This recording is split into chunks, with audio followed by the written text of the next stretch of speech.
تمہارے بڑے صاحب جو تمہیں کہتے ہیں یہ بھی کرو وہ بھی کرو، جو تمہارا طرز عزاداری ہے، جو تم نے طریقہ عزاداری اپنایا ہوا ہے، اگر غیر شیعہ کو باہر لا کے کھڑا کر دیں، اسے بولیں کہ اس طرز عزاداری کو دیکھو، تو وہ کیا تمہاری تعریف کریں گے؟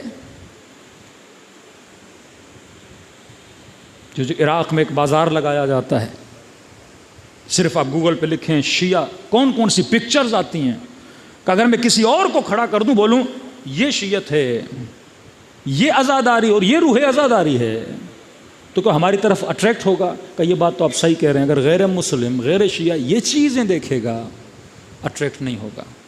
تو کب اپنی عقل سے سوچ کے بتا، کون مکتب کی تعریف کر رہا ہے اور کون مکتب کی ترویج کر رہا ہے، کون مکتب کو بدنام کر رہا ہے، اور کون شیعوں کی جان اور مال اور ناموس اور عزت اور باؤنڈریز کا دفاع کر رہا ہے؟ خدا نے عقل دی، المؤمن کیس۔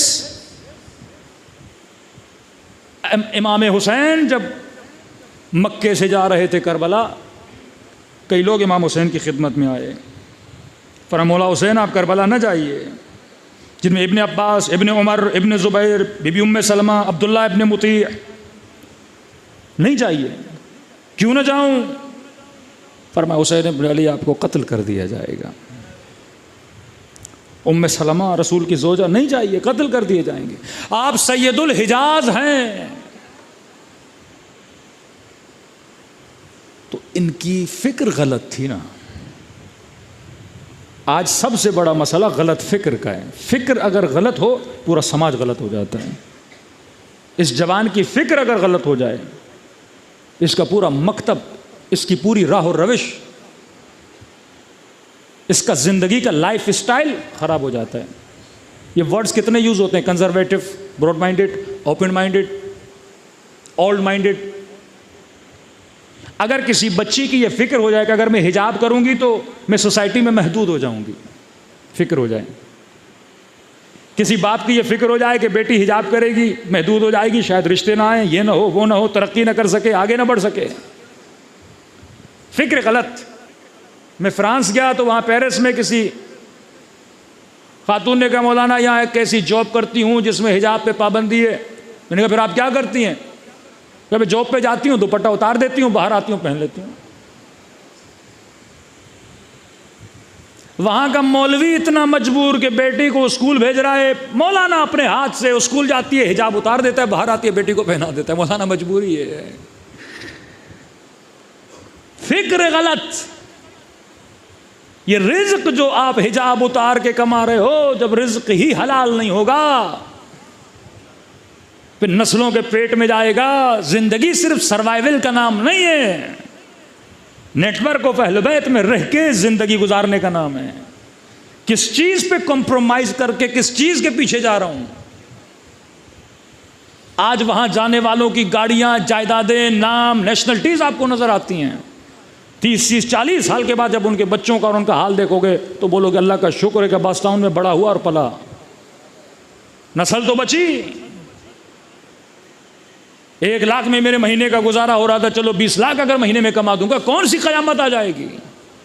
کھانا جو آپ کھاتے ہو وہی کھاتے ہیں، بس یہ ایک رنگ زندگی ہے۔ وما حیات الدنیا الا لعب و لہو، یہ صرف کھیل کود ہے، یہ صرف دکھاوا ہے، اس دکھاوے کے دھوکے میں نہ آنا۔ امام حسین کربلا جا رہے ہیں، حسین مار دیے جاؤ گے۔ جناب زینب کے شوہر، مولا مولا امان نامہ لائے ہوں آپ کے لیے، یہیں رکیے، کوئی آپ کو قتل نہیں کرے گا۔ امام نے کہا شکریہ، آپ نے بڑی زحمت کی امان نامہ لا کر۔ ابن عباس، شکریہ کہ میری پرواہ ہے، میرے بچوں کی پرواہ ہے، حسین کی جان کی پرواہ ہے، لیکن سنو مجھے روکنے والوں، تمہاری فکر غلط ہے، کیونکہ حسین جاؤ گے تو مارے جاؤ گے۔ جملہ سنی امام حسین کا، خطبہ دیا امام حسین نے، فرمایا خط الموت علی ولد آدم مخط القلاد علی جید الفتات۔ فرمایا تمہاری فکر میں ہے کہ حسین مارا جائے گا، موت بری چیز ہے، اور مجھے موت سے روک رہے ہو کہ نہیں جانا، مارے جاؤ گے، مارے جاؤ گے۔ ہر بندہ بول رہا ہے، عمر کا بیٹا بول رہا ہے نہیں جاؤ، زبیر کا بیٹا بول رہا ہے نہیں جاؤ، ابن عباس بول رہے ہیں نہیں جاؤ۔ فرمایا خط الموت، حسین کے لیے موت ایسے ہے جیسے کسی عورت کے گلے میں ہار کا ہونا. خاتون کو ہار بڑا پسند ہوتا ہے نا، اور ہمیشہ چاہتی ہے گلے میں ہار ہو، باعث زینت ہے. کسی محفل میں جائے گی، کسی شادی میں جائے گی، یا سیٹ پہن کے جائے گی ہار. فرمایا جس طرح ایک عورت کے گلے میں ہار اچھا لگتا ہے اور وہ پسند کرتی ہے اس ہار کو پہننا، فرمایا ہمارے لیے موت ایسے ہے. یہ وہ ہار ہے جو ہم پہن کے چلتے ہیں. قرآن میں لفظ حسب ہے، ام حسبتم ولا تحسبن الذین قتلوا فی سبیل اللہ امواتا. مطلب جو تم سوچتے ہو وہ اللہ کی سوچ نہیں. یہ مت سوچنا کہ جو مر گیا وہ مر گیا. شہید مر نہیں گیا بلکہ رب کے یہاں سے کیا پا رہا ہے؟ رزق پا رہا ہے، زندہ ہے. تمہارے لیے موت فنا کا نام ہے، حسین کے لیے موت بقا کا نام ہے. فرمایا ہم موت سے نہیں ڈرتے. واللہ لابن ابی طالب انس بالموت من الطفل بصدی امہ. خدا کی قسم علی کو موت سے اتنی محبت ہے جتنی چھوٹے بچے کو اپنی ماں کے دودھ سے محبت ہوتی ہے.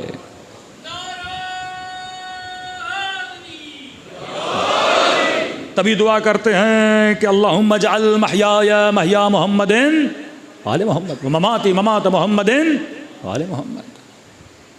کبھی موت سے نہیں ڈرے. دوسری چیز امام حسین نے فکر صحیح کر رہے ہیں، کہا ایک تو میں اس لیے جا رہا ہوں کیونکہ موت نہیں ہے. اگر یہ کہو کہ اس راستے میں بلا ہے، مصیبت ہے، مشکلات ہیں، تو فرمایا میں حسین صبر کروں گا. اور خدا نے صبر کی تلقین دی ہے. قرآن مجید میں 100 سے زیادہ آیتیں صبر کے لیے ہیں. تیسرا فرمایا کہ میں جس راہ اور راستے پہ جا رہا ہوں یہ صبر کا راستہ، یہ شہادت کا راستہ.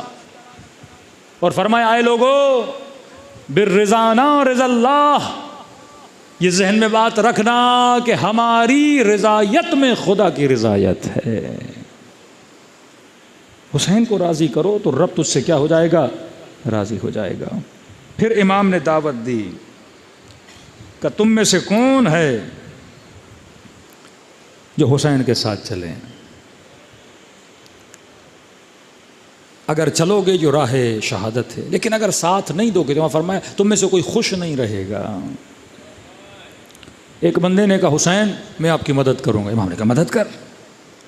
کیا مدد کرے گا؟ گھوڑا لایا اپنا، تلوار لایا اپنی.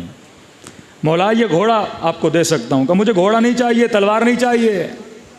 مولا آپ کو کیا چاہیے؟ فرمایا مہجتہ، مجھے تمہارا خون چاہیے.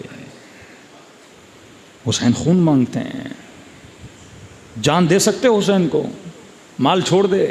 جان دے سکتے حسین کو؟ گھوڑے چھوڑ دے. اس راہ حسین پہ چلنا، اس نیٹ ورک پہ اگر عمل کرنا ہے اور راہ حسین پہ چلنا ہے، پھر موت سے نہیں ڈرا جاتا، پھر اپنی جانوں کو ہتھیلیوں پہ رکھ کے چلنا پڑتا ہے.